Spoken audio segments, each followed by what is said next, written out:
enough place to take away for one, please? Add to pay at the door, yes. A Snickers milkshake. That's right. Spaghetti bolognese.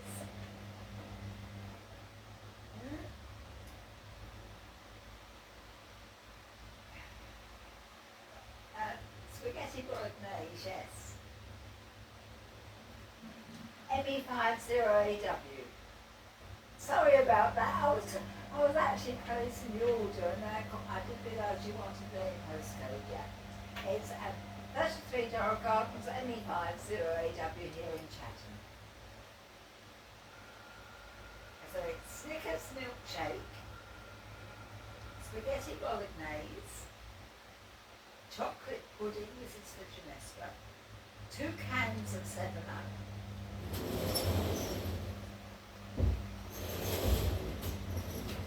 And I say Snickers milkshake, spaghetti bolognese, chocolate pudding, 2 cans of 7-Up and chicken strips.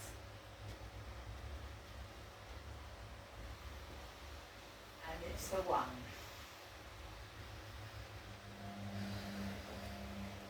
Yeah. 2 cans of 7-Up with some chicken strips. Okay. And could you tell me how much that comes to?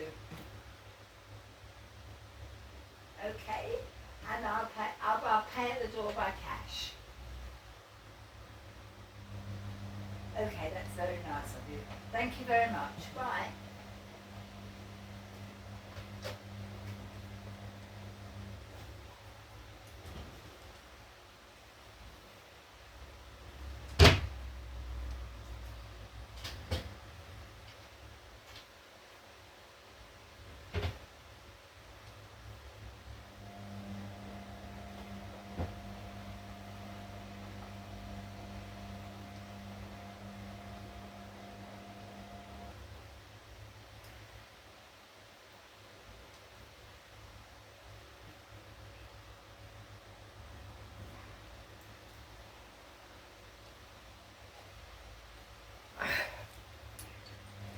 Television's still not working. Have you thought about getting another Not one? at the moment. When I do, I'll get someone to take it away, this one. You should just pack If it it's in. no good for me, it's no good for anyone else, is it? No, that's true.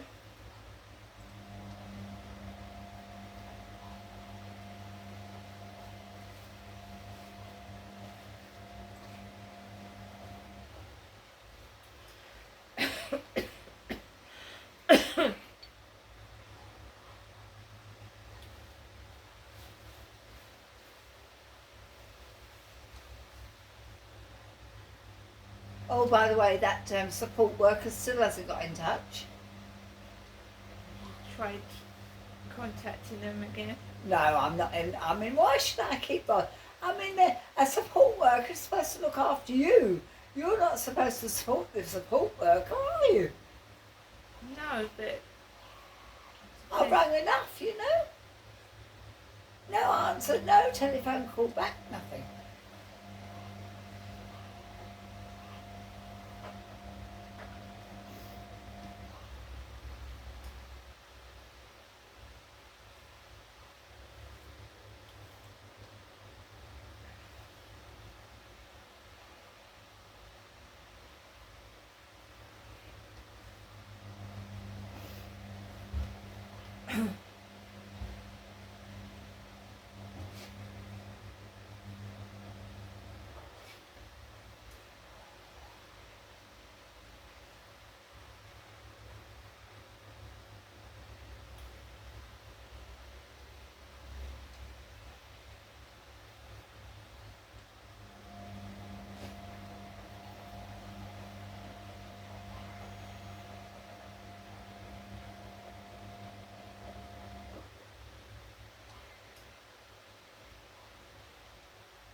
I used to ring quite often. I would say, you know, She would always ring, this woman,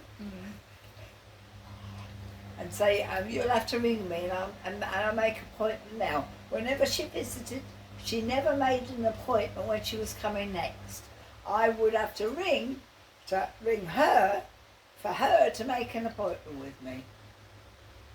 Don't you find that strange? Yeah, I just think it's the way the world is, isn't it? Well, I wouldn't know. Well, you know, no, I'm not stupid. I can take a hint. I'm not stupid, you know.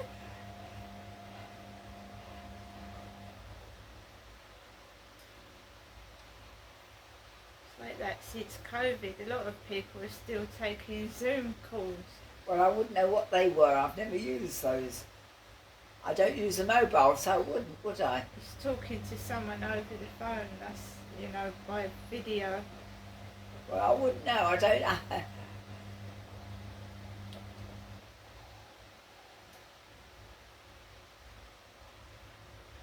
mean, you know, Well, whatever. I'm not even. it's the way the world is. You just have to wait unless you.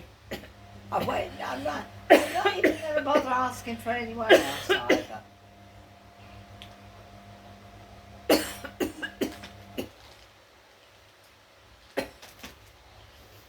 The trouble I had when your father first passed away, didn't I? I tried everyone. No one wanted to help me. And yet now I find out they were all helping Derek. It didn't do him any good, No. did it? Well, it's not doing me any good, is it? Well, you hadn't been to hospital for 2 years. What were they doing to help him? Well, age concern, there's numbers, Yeah, there's but age why did he have an autopsy? Because he hadn't been seen by a hospital for 2 years. Yeah. So they weren't looking after him properly, were they? A booster seat is not anything to do with the heart, is it?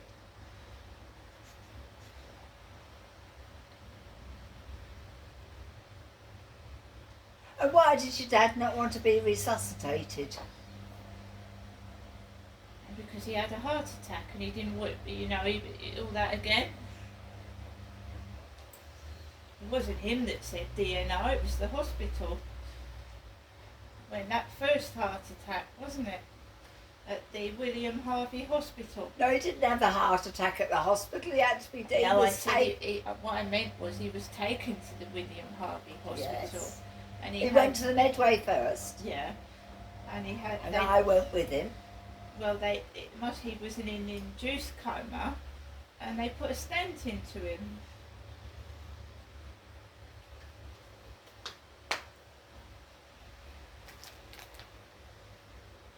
But he couldn't have been seen. That was 2013 when he had that. Well, I know that. Yeah, but I'm just saying, he couldn't have been seen. He did go to certain appointments, yes he did. Yeah, but why was it necessary to open him up?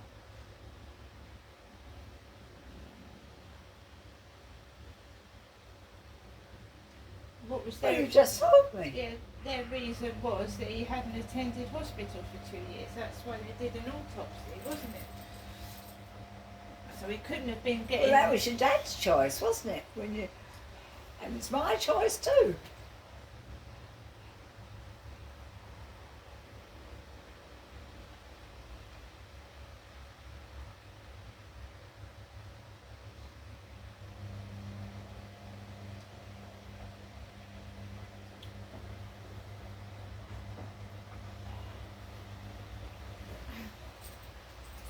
Not my choice for him not to see the hospital, but my choice that I don't want to go to hospital.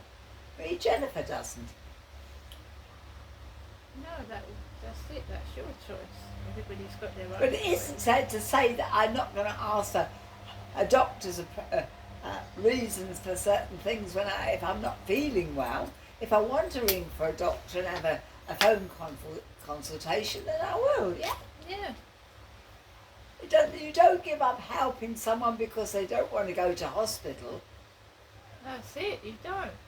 It's true.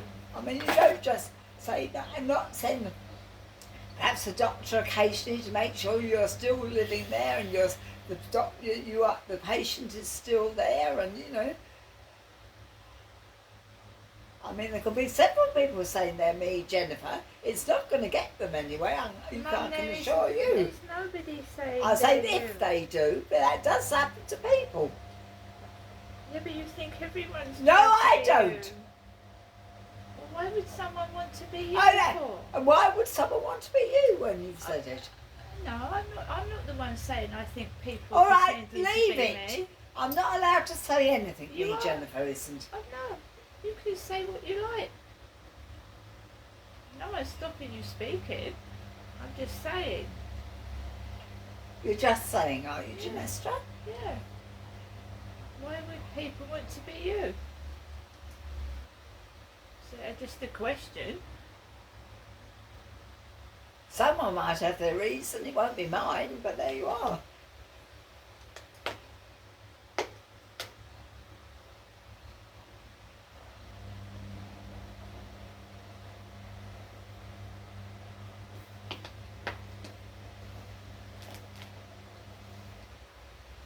I'm quite happy myself in my own little way because God knows who I am, and in the end that's who counts. Everyone wants someone in the end, and I know who I've got. God knows who I am, and that's all that matters, says Jennifer herself.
I still have a bath.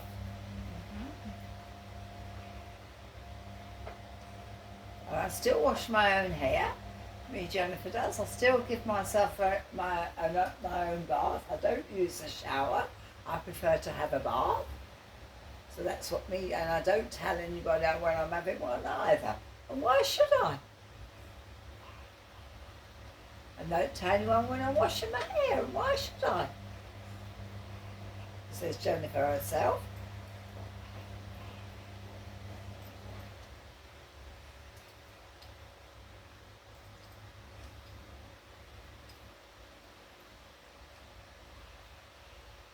Charlotte doesn't do my hair either.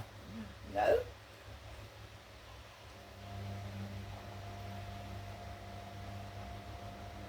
I've never, I don't ask her. So if I wanted to, I could ask her, but I like to wash my own hair,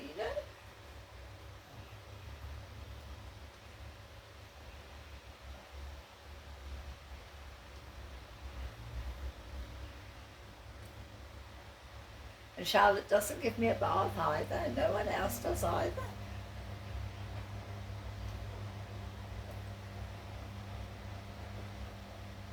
No one cleans the flat, do they? I mean, it's getting a bit of a mess now. I mean, we would do after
a bit cold now, Ines. Oh, look cold. Yeah. You've got the coat on, haven't you? This is a jumper. Is it?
Wind's getting up. Yeah, it's windy.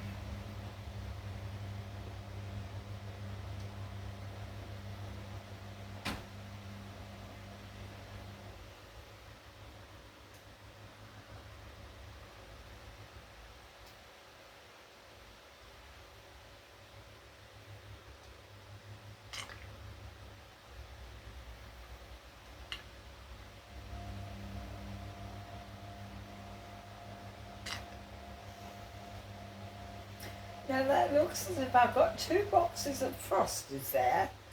You could say, oh look, Mum said this, said that she couldn't get that. I'm not saying you would, but you could. But that is nearly empty, that box, yeah. So I will be needing Frosties, won't I? Doesn't matter. Because they're the ones I've always had, Frosties. Yeah, well, I've got crunchy nut cornflakes. Oh, you got enough, you got other ones. I've got maple and pecan. So you don't actually need the Frosties, you have got other cereals. Yeah. Yeah.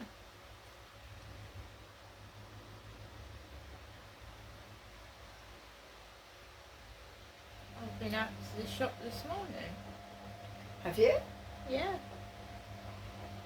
Well, when I heard that Charles had cancer, I wanted to get the newspaper. And read about it, yeah? Well, it was announced on the television last night while I was sat on the sofa. Alexa, the news, please.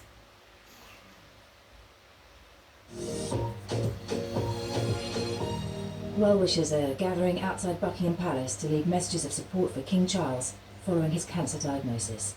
The Prime Minister opened his cabinet meeting this morning by paying tribute to the King and wishing him a speedy recovery. In an interview with the BBC earlier, Rishi Sunak revealed the King's illness had been caught early. Helena Wilkinson is following developments. Rishi Sunak said he was shocked and sad to hear the news and that he was in regular contact with the King. Mr Sunak is still expected to continue his weekly audience with Charles. What hasn't been made public by Buckingham Palace is how long the King's treatment for cancer is expected to last. His diary of forthcoming public engagements was thought to include the Commonwealth Day service at Westminster Abbey next month, a tour to Canada and Trooping the Colour on June the 15th.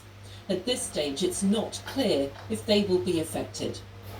The family of a 91-year-old woman says she was left on the floor like a piece of rubbish for 24 hours as she waited for an ambulance after a fall at her care home in South Wales. Teresa Jones, who has breast cancer and dementia, was dragged on a sheet to her room as staff at her home were advised not to move her. More details from our Wales correspondent, Thomas Morgan. Teresa Jones fell in the corridor at her home in Port Talbot at 9 o'clock in the evening. When staff rang for an ambulance, they were told not to move her, but give her any food, drink or pain relief, as a rapid response vehicle was on its way. They followed up the call several times, but the ambulance didn't arrive until 8:30 the following evening. Mrs Jones' daughter, Janice Maguire, described the episode as distressing and unacceptable. The Welsh Ambulance Service said it was deeply sorry for what had happened. Mrs Jones was eventually taken to hospital in Swansea and was released the next day. A court in Kenya has charged the leader of a doomsday cult with the murders of nearly 200 people. Paul Mackenzie was arrested in April after the bodies of more than 400 people were found in a forest retreat, where he had reportedly urged people to starve themselves to death so they could enter heaven. Mackenzie has already been charged with terrorism, manslaughter and child torture offences and is serving a year sentence for preaching without a licence. The US Secretary of State Antony Blinken is in Cairo as part of a tour aiming to secure a ceasefire in Gaza. Egypt, along with Qatar, has been prominent in negotiations aimed at ending the fighting between Israel and Hamas. Our correspondent in Jerusalem, Nick Beek, says finding something that both sides will agree to is extremely difficult. The White House believes the absolute key to easing tensions is to try and get some sort of ceasefire in Gaza. We're actually waiting for Hamas to give some sort of response to the framework of a deal hammered out in talks in Paris about 10 days ago. But there are reportedly some splits within the Hamas leadership. Certainly there are divisions within the Israeli government. The former Prime Minister Liz Truss has said a new movement in the Conservative Party must restore faith in democracy. She was speaking at the launch of the Popular Conservatism, or PopCon group, in central London. Among other things, the group, which is on the right of the party, aims to build support for tax cuts and for hardline policies on immigration. The Dentists' Union, the British Dental Association, says it has every sympathy with the hundreds of people who failed to get onto the books of a new NHS practice in Bristol yesterday. The police were called to disperse the crowds of people waiting to register outside St Paul's dental practice when it opened for business. Tara Mirren campaigned for the new surgery after the area was left without one for months after the last practice closed. We knew it was going to be crazy busy. We knew it was going to be really actually bittersweet. You know, we arrived at the result, we got what we wanted, we reopened our dentist. But just looking at the queue yesterday, it was ridiculous. It's just a little snippet of the state of dentistry in the country. And a barrier is to be installed at the top of a street in Edinburgh after satellite navigation systems repeatedly directed drivers down a set of steps. The side road near to the city's Theatre Royal Bar was closed and stairs installed last year but not updated on mapping software. Images of cars and vans jammed on the steps have been widely shared on social media. And now, global news from the BBC World Service.